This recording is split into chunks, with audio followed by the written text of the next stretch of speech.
देशवासियों, मैंने घर, परिवार,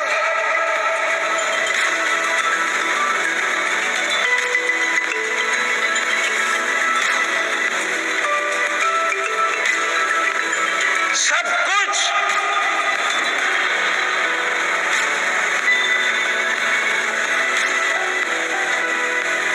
देश के लिए छोड़ा है। पीएम मोदी के जीवन से जुड़ी सबसे पहली दिल छू लेने वाली कहानी है साल 2015 की। That your mother is very important in your life, so I'm hoping that you'll tell us a bit about her. मैं भी एक सामान्य परिवार से हूँ। मेरे जीवन में मेरे माँ बाप का बहुत बड़ा रोल रहा है। मैं बहुत गरीब परिवार से हूँ। आप जानते हैं, मैं रेलवे स्टेशन पे चाय बेचता था। हमारे पिताजी तो रहे नहीं है। जब उन्होंने अपने माँ के संघर्ष की बात की। माता जी है, 90 साल से भी ज्यादा उम्र है। आज भी अपने सारे काम खुद करती हैं। पढ़ी लिखी नहीं है, लेकिन टीवी के कारण उनको समाचारों का पता रहता है, दुनिया क्या चल रही है, वरना कुछ पता नहीं था। दरअसल नरेंद्र मोदी फेसबुक के ऑफिस गए थे और मार्क जुकरबर्ग ने उनसे कहा था कि हम सभी जानते हैं कि आपका परिवार आपके जीवन का एक अभिन्न हिस्सा है, तो क्या आप उनके बारे में कुछ बताना चाहेंगे? अब जब हम छोटे थे तो हमारा गुजारा करने के लिए वे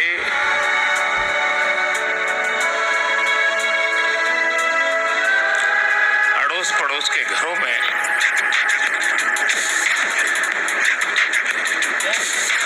बर्तन साफ करना, पानी भरना,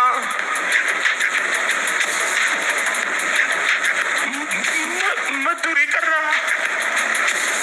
तभी नरेंद्र मोदी ने कहा कि मैं बहुत ही सामान्य परिवार से हूँ। पिता तो अब नहीं रहे, माताजी हैं, 90 साल से भी ज्यादा उम्र है। आज भी अपने सारे काम खुद करती हैं, पढ़ी लिखी नहीं है, लेकिन टीवी में समाचार सुनती हैं। और जब हम छोटे थे तो हमारा गुजारा करने के लिए वो पड़ोस के घरों में बर्तन साफ करना, पानी भरना, मजदूरी करना जैसे काम करती थी। ये बताते हुए वो इतने भावुक हो गए थे कि उनकी आंखों से आंसू छलक गए थे। आगे उन्होंने कहा कि आप कल्पना कर सकते हैं कि एक माँ ने अपने बच्चों को बड़ा करने के लिए कितना कष्ट उठाया होगा। और ये सिर्फ नरेंद्र मोदी के केस में नहीं है, बल्कि भारत में ऐसी लाखों माताएं हैं। इसी बात से आप अंदाजा लगा सकते हैं कि उनका बचपन कितना ज्यादा संघर्ष से भरा होगा। मगर उन्होंने देश के हर व्यक्ति की भलाई का दृढ़ निश्चय तब लिया था जब उन्होंने बड़े होकर ऐसी एक माँ और बच्चे का दुख एक बार फिर महसूस किया था, जिसे लेकर गुजरात के डॉक्टर अनिल रावल बताते हैं कि साल 1984 में एक फिएट कार में बैठा था जिसे नरेंद्र मोदी चला रहे थे। तभी मैंने उनसे पूछा कि आपको ऐसा कौन सा अनुभव हुआ कि आप देश की सेवा के लिए दृढ़ निश्चयी हो गए। तब उन्होंने डॉक्टर रावल को बताया कि मैं एक गांव में गया। उस वक्त मैं पूर्णकालीन प्रचारक यानी स्वयंसेवक था। दोपहर के 1 बजे हुए थे और जो भी स्वयंसेवक होते हैं वो एक दूसरे के घर भोजन करने जाते हैं। तभी वहां मैं एक स्वयंसेवक के घर गया जो एक झोपड़ा था। उस झोपड़े में वो स्वयंसेवक, उसकी पत्नी और एक छोटा सा बच्चा था। तभी उन्होंने मुझे खाना खाने के बारे में पूछा।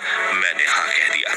उनकी रसोई तो छोटी और खाली थी, लेकिन दिल बड़ा था, इसलिए उन्होंने मुझे एक ऊबड़ खाबड़ थाली में आधी बाजरी की रोटी और एक छोटी सी कटोरी में दूध परोसा। उस वक्त सामने माँ की गोद में वो बच्चा बैठा हुआ था जिसकी नजर उस दूध की कटोरी पर टिकी हुई थी। तभी मैं समझ गया कि वो दूध उस बच्चे का है जो मुझे परोसा गया है। मैंने कहा कि मैं बाहर नाश्ता करके आया हूँ, इसलिए मुझे रोटी का चौथा हिस्सा दे दो। वो आधा टुकड़ा मैं पानी के साथ खाने लगा, जिसके बाद उस माँ ने दूध की कटोरी अपने बच्चे को दे दी और वो बच्चा एक घूंट में पूरा दूध पी गया। तभी उस बच्चे को देखकर मेरी आंखों में आंसू आ गए और मुझे यह एहसास हुआ कि मेरा देश इतना गरीब है। यहाँ कुछ लोगों के पास तो पेट भरने के लिए खाना तक नहीं है।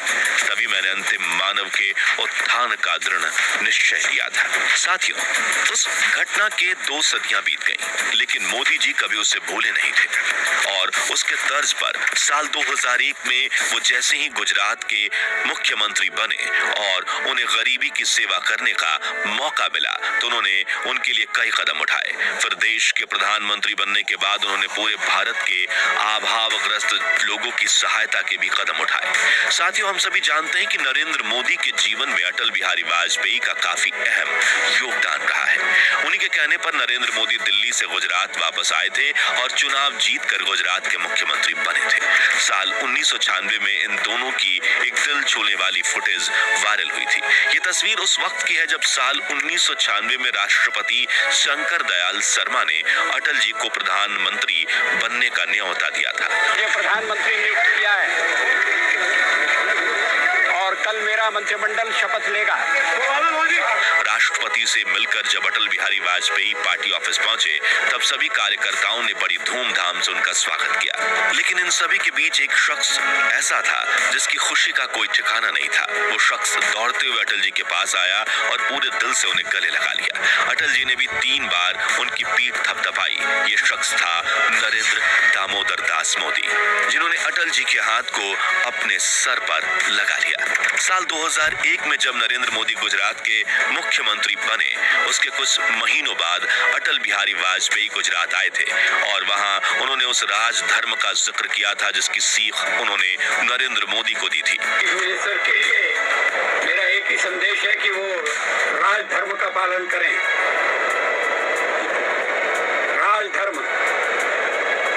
और इसी राजधर्म की राह पर चलकर आज नरेंद्र मोदी भारत के प्रधानमंत्री बनने के साथ दुनिया के सबसे शक्तिशाली लोगों में शामिल हो चुके हैं और सबसे ऊपर इस सूची में पहुंच गए हैं। राजा के लिए, शासक के लिए प्रजा में भेद नहीं हो सकता। न जन्म के आधार पर, न जाति के आधार पर, न संप्रदाय के आधार पर। हम भी वही कर रहे हैं साहब। मुझे विश्वास है कि नरेंद्र भाई यही कर रहे हैं। साल 2014 में जब नरेंद्र मोदी पहली बार भारत के प्रधानमंत्री बने थे तब भी उन्होंने संसद भवन में कदम रखते ही पहली बार अटल जी को ही याद किया था और उनकी तबीयत के बारे में बात करते हुए नरेंद्र मोदी की आंखों में आंसू आ गए थे। अटल जी का स्वास्थ्य अच्छा होता और आज वो यहाँ होते,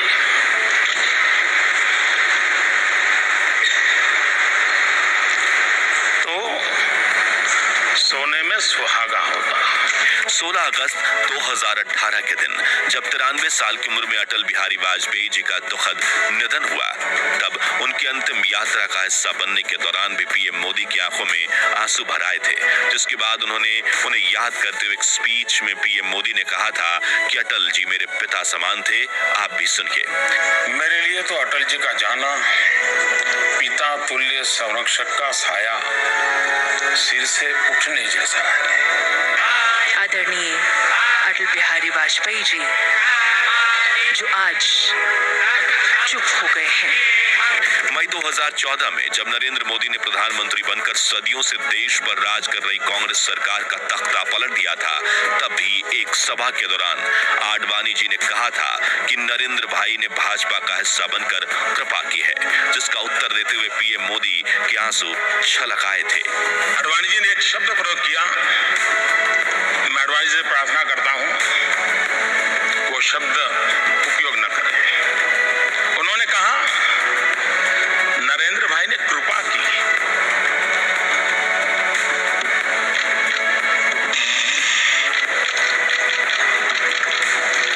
क्या मां की सेवा कभी कृपा हो सकती है? कतई नहीं हो सकती। आगे उन्होंने रोते हुए कहा था कि जैसे भारत मेरी माँ है वैसे ही भाजपा भी मेरी माँ है। बेटा कभी माँ पर कृपा नहीं कर सकता, बेटा सिर्फ समर्पित भाव से माँ की सेवा करता है। कृपा तो भाजपा पार्टी ने की है कि इस भारत माँ की सेवा करने का मुझे अवसर दिया है। पीएम मोदी के साथ काम करने वाले बताते हैं कि वो अपने आसपास के छोटे से बड़े हर व्यक्ति की इज्जत करते हैं, कभी किसी से तू तड़ाक में बात नहीं करते और उनका व्यक्तित्व इतना प्रभावशाली है कि उनके साथ काम करने वाले हर व्यक्ति के चेहरे पर हमेशा मुस्कान बनी रहती है। लेकिन कई बार जब नरेंद्र मोदी जी को अपना संघर्ष याद आता है तो उनकी आंखों में आंसू भर आते हैं। ठीक वैसे ही नवंबर 2006 में नोटबंदी के बाद जब वो गोवा की एक सभा में गए थे तो उन्होंने बेहद ही नर्म अंदाज में अपना दुख बताया था, जो सुनकर आपकी भी आंखें भर आएंगी। मेरे देशवासियों, मैंने घर, परिवार, सब कुछ देश के लिए छोड़ा है। आखिर में दोस्तों अब एक ऐसी अनसुनी कहानी की बात करते हैं जो आपको अंदर तक झकझोर कर रख देगी और प्राइम मिनिस्टर नरेंद्र मोदी के लिए आपकी रिस्पेक्ट और बढ़ जाएगी। तो कुछ समय पहले पीएम मोदी एक लाइव इवेंट का हिस्सा बने थे जिसमें एक देवी अपनी कहानी बताती है कि साल 2011 में मुझे पैरालिसिस हुआ था, मेरा हॉस्पिटल में इलाज चल रहा था, दवाइयां बहुत महंगी आती थी, घर चलाना बहुत मुश्किल हो गया था, मेरी दवाइयां 5000 रुपए की आती थी। फिर आपके द्वारा मुझे जन औषधि दवाइयां मिली, जिससे जो दवाइयां मैं 5000 में खरीदती थी अब वह सिर्फ 1500 रुपए में मिलती हैं, जिससे वो जो 3000 मुझे मिलता है उसी से मैं अपना खर्चा और फल फ्रूट खाती हूँ। जिसके बाद उन्होंने जो कहा वो सुनकर मोदी जी का भी मन भर गया। मोदी जी, मैंने ईश्वर को तो नहीं देखा, लेकिन मैंने आपको ईश्वर के रूप में देखा है। आपको बहुत बहुत धन्यवाद। जी हाँ, उन्होंने कहा कि मैंने ईश्वर को तो नहीं देखा, लेकिन मोदी जी मैंने ईश्वर के रूप में आपको देखा है। साथियों, आंकड़े बताते हैं कि नरेंद्र मोदी की सरकार की जन औषधि केंद्र की तरह ही कई ऐसी स्कीम्स है जिससे देश के काफी लोगों को फायदा हुआ है और वो अपने जीवन में पीएम मोदी को काफी अहम दर्जा देते हैं। न मैं आंख झुका के बात करूंगा, न मैं आंख उठा के बात करूंगा, मैं आंख मिला के बात करूंगा। नरेंद्र दामोदर दास मोदी दुनिया के सबसे शक्तिशाली लीडर्स में से एक माने जाते हैं, जिनकी एक आवाज से पूरा देश एक्शन मोड में आ जाता है, जिनका व्यक्तित्व इतना प्रभावशाली है कि देखकर हमारे रोंगटे ही खड़े हो जाते हैं। शायद उनके दिल में इतनी सच्चाई है कि वो देश के हर इंसान का दर्द महसूस कर सकते हैं। पीएम मोदी से जुड़ी अनसुनी कहानियों पर हमारे पार्ट 1 और पार्ट 2 को आपने बहुत ज्यादा प्यार दिया, जिसके लिए दिल से धन्यवाद। और आज पार्ट 3 हम उनके व्यक्तित्व से जुड़ी कुछ ऐसी ही अनसुनी बातों को सुन रहे थे जो भी शायद आपको पसंद आई होंगी। तो दोस्तों, क्या आप चाहते हैं कि हम पीएम नरेंद्र मोदी की जीवनी का पार्ट 4 भी बनाएं? अगर हाँ, तो कमेंट बॉक्स में नेक्स्ट पार्ट लिखने के साथ ही वीडियो को लाइक और शेयर जरूर कीजिएगा। पार्ट 4 के लिए इस वीडियो का लाइक टारगेट है सिर्फ 21,000 लाइक्स, तो जल्दी से लाइक कीजिए ताकि हमें आपके लिए बेहतरीन कंटेंट लाते रहने की प्रेरणा मिलती रहे। और हमारे हर वीडियो की सबसे पहले नोटिफिकेशन पाने के लिए चैनल को सब्सक्राइब करके पास वाली घंटी